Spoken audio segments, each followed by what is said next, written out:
Colored hair doesn't always have to be dry and damaged, and I'm gonna show you how to transform it from this to this. Healthy looking, soft, and shiny colored hair. I've been coloring and bleaching my hair for the past 3 years, and over that time I've tried a lot of different products and methods on how to take care of my hair. And so today, I'm gonna share with you all of my tips and tricks. I'm gonna share with you everything, including my pre-wash routine, as well as how I blow dry my hair. Taking care of colored hair is really simple. You just need 2 things, patience and money. That's about it, really. I can just finish my video right here. Okay, but on a serious note, these are the 2 key things that you need to consider. If you don't have either of those, unfortunately, it's gonna be very, very hard to maintain your colored hair. So when you bleach your hair, you just have to accept the fact that your hair is gonna be damaged, 100%. The question is, to what extent? The real maintenance starts in the hair salon. So tip number 1, choose a good hair salon that knows how to work with your specific hair type. The reason why it's so important to choose the right hair salon is because everyone's got different hair type, and you need to find the one that knows how to work with your hair. So I would say that this is one of the most important parts of my maintenance, and also the most expensive one. But whatever happens in the hair salon is still not enough. So you need to make sure that you continuously take care of your hair. First, and a very controversial advice, I try not to wash my hair too often. I know this sounds really gross, but listen, when your hair is really damaged, you want natural oils. And guess how you get those? By not washing your hair too often. First of all, the more often you wash your hair, the quicker your color is gonna fade away. Second of all, every time you wash your hair, you also get rid of your natural oils, and those are gonna prevent your hair from further damage. When you take longer breaks between your hair washes, your hair actually gets used to it over time, and then you won't even need to wash it that often because it's not gonna get greasy too often, and you're also gonna save up a lot of products. Back when I was blonde, the day before hair wash, I would apply marula oil all over my dry hair, then wrap my head in cling film and sleep with it. Then the next day I would rinse it off and wash my hair as usual.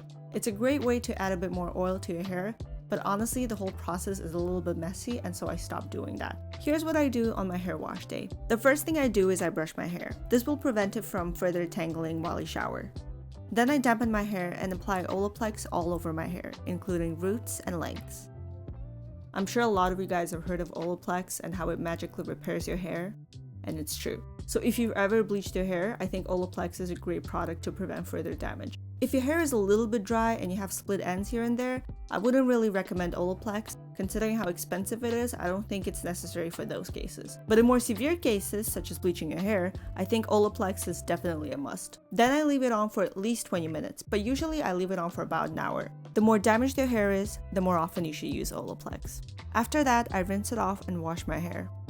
I use purple shampoo because this is something I've been using ever since I dyed my hair blonde, and it helps to get rid of any brassiness or yellow undertone. I haven't tried that many purple shampoos just because the one that I use right now is pretty good.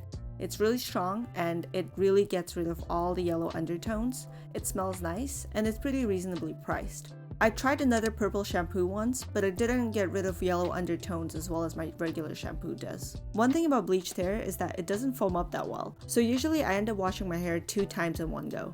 When I wash my hair, I apply shampoo on my scalp and I massage it in.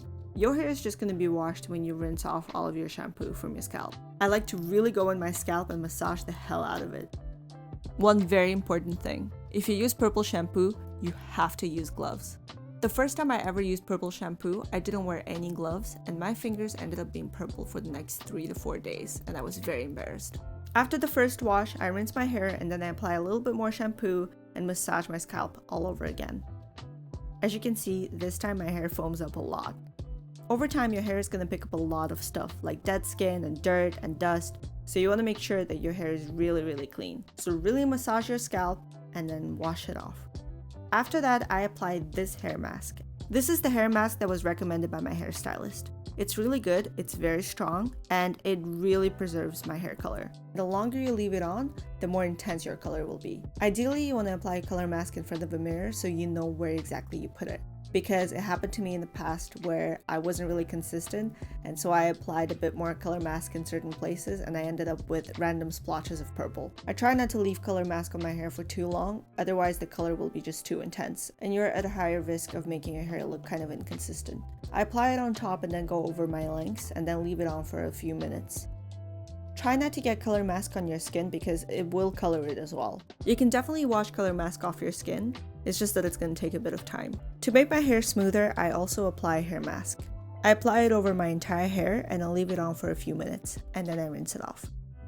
I love the brand Pureology. It makes my hair really smooth. I used to get both hair conditioner and hair mask, and I would apply hair conditioner first, excluding my roots, only on my lengths. Then I would rinse it off and then apply hair mask all over my hair. But lately it's been a little bit hard to understand which specific hair conditioner I would get from Amazon, and the one that I had last time had this mint extract that I really don't like. You're not supposed to put hair conditioner on your scalp, only on your lengths. That's what I did with that hair conditioner, but obviously there were some parts that still touched my scalp and it was burning. I had this burning sensation only with hair conditioner that had that mint extract. So personally, I really don't like it because, well, it makes my scalp burn, and also I don't like the smell.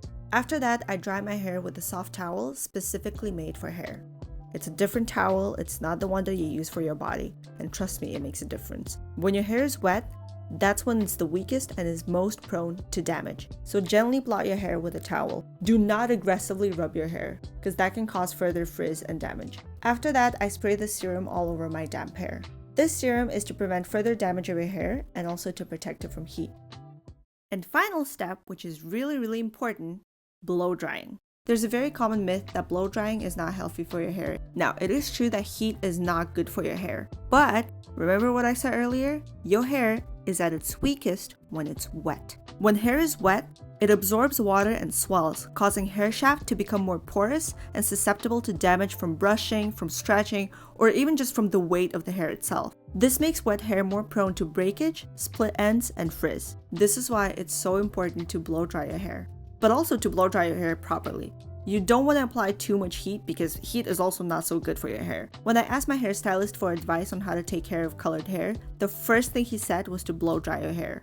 Personally, I was shocked because I genuinely believed that blow drying your hair is going to make it super dry, but then he explained it to me that it's way more dangerous to keep your hair wet for a long time rather than blow drying it. Ever since then, I invested in a really good hair dryer from Panasonic, and I always blow dry my hair. How do you properly blow dry your hair? I would say that there are two key things. Don't hold your blow dryer too close to your hair, and make sure that your hair is completely dry. I start off with my scalp and make sure that it's fully dry, and then I just go off in sections.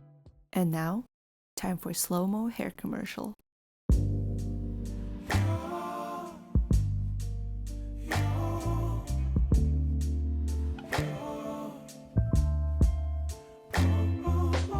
When my hair is 90% dry, I finish it off with the cool setting. My blow dryer also has a hot and cold setting, so it changes between hot and cold air, and it helps to finish off the blow dryer. Personally, I don't do a lot of hairstyles just because my hair is naturally really straight. The only hairstyle that I do is curly hair, and I don't do it too often because I don't want to expose my hair to unnecessary heat. It's totally fine from time to time as long as you don't use really high heat, like 190 degrees and above, and make sure to use heat protectants. And then, once my hair is fully dry, I brush it. There's also a certain way that I like to brush my hair. I start off with the ends and then I slowly go up. That way it also helps to detangle your hair. This is the brush that I use, and it's really important to wash your brush as well because it accumulates a lot of dust and dirt. Another small thing that affects your hair is pillowcases. Yes, even pillowcases matter. A lot of us tend to move at night, and that causes friction to your hair. If your pillowcases are not soft enough, they're gonna further add to that friction. So I personally use these pillowcases from Ayla, which are relatively soft and not too expensive. It might be a small thing, but your skin will also thank you later. And it goes without saying that you need to wash your pillowcases quite often. Another obvious but still a very important thing to do, chop off those dead ends because they're gonna be dry as fuck, and you're probably gonna have a lot of split ends too. It definitely takes a lot of time and money and effort to maintain colored hair, but in the end, I think it's quite worth it. You really need to find products and methods that are going to work specifically for you, because at the end of the day, everyone's got different hair and everyone's got different budgets. Two vague things that are going to apply to everyone who wants to maintain their colored hair is putting a lot of money and effort. Unfortunately, that's just the truth. All of the tips and tricks that I gave worked for me, but they might not necessarily work for you. Personally, I would say that it's a combination of all these things that I've been doing over the last few years that help me maintain my colored hair. From Olaplex and hair mask and blow drying my hair and using a specific hairbrush, all of these things combined help me prevent further damage to my hair and also make it look really soft and healthy. While all these tips help maintain healthy colored hair, 90% of the time my routine consists of purple shampoo, hair mask, and hair serum before blow drying my hair.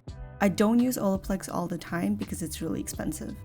Another thing that I noticed a lot of people in the beauty space recommend is changing your water filter. Depending on where you live, your water can be really hard, and when it's hard, it can damage your hair a lot. A lot of people that move to the UK complain about their hair getting dry, and that's because UK water is really hard. Personally, I don't use any water filters because I really can't be bothered, and you guys have already seen how extensive my hair care routine is. I also think that after living in the UK for so many years, my hair and body just got used to this hard water. I've tried a lot of products over the last few years, but these are the ones that I stick to because they've proven me well, and they're reasonably well priced considering their quality. Whew! Thank you guys so much for watching. If you found any of my tips useful, make sure to put a thumbs up and subscribe to my channel. See you next week.